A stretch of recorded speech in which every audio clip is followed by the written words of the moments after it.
இனி கடையிலே வாங்க வேணாம், வீட்டிலே சாஃப்டான பிரெட் எப்படி செய்கிறதுன்னு பார்க்கலாமா?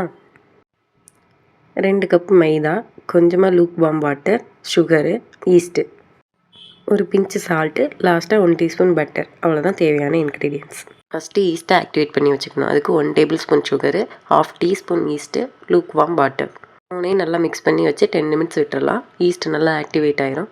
லூக் வார்ம் வாட்டர்னால் கை பொறுக்கிற அளவு சூடு இருக்கிற வாட்டர். அப்படி இல்லாமல் வெறும் நார்மல் வாட்டர்லேயோ இல்லை கொதிக்கிற வாட்டர்லேயோ போட்டால் ஈஸ்ட் ஆக்டிவ் ஆகாது. ஃபஸ்ட்டு ஒரு பாத்திரத்தில் மைதா, சுகர், அப்புறம் நம்ம ஈஸ்ட்டு சேர்த்து வச்சுருக்க தண்ணி கொஞ்சமாக சேர்த்து சப்பாத்தி மாவு பதத்துக்கு பிசைஞ்சு எடுத்துக்கலாம். நான் இன்றைக்கி ஹேண்ட் மிக்சர் தான் எடுத்திருக்கேன். நீங்கள் வீட்டில் கையை யூஸ் பண்ணியே பிசைஞ்சிக்கலாம். நல்லா மிக்ஸ் பண்ணி சப்பாத்தி மாவு மாதிரி வரையும் அதை நம்ம ப்ரூஃபிங்க்கு விடணும். 1 hour அப்படியே மூடி வச்சிடலாம். அது டபுள் த அமௌண்ட் அப்படியே ரைஸ் ஆகி இருக்கும். 1 ஹவருக்கு அப்புறம் மறுபடியும் எடுத்து நல்லா நீட் பண்ணி ப்ரெட்டோட மோல்டில் வச்சிடலாம். இப்போ எவ்வளோ கீழே இருக்குன்னு பாருங்கள். இதை இன்னும் 1 hour ப்ரூஃபிங்க்கு விடணும்.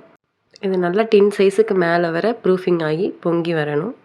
1 ஹவருக்கு அப்புறம் நம்ம டின் சைஸுக்கு மேலே வர எவ்வளோ டபுள் த அமௌண்ட் பொங்கி வந்திருக்கு பார்த்தீங்களா? ஓவனை எல்லாம் ஆன் பண்ணி ப்ரீ ஹீட்டிங்க்கு 10 மினிட்ஸ் வச்சுருக்கேன். ப்ரீ ஹீட் ஆகியும் ப்ரெட்டை உள்ளே வச்சு 20 நிமிஷம் பேக் பண்ணி எடுத்தோன்னா ப்ரெட்டு ரெடி.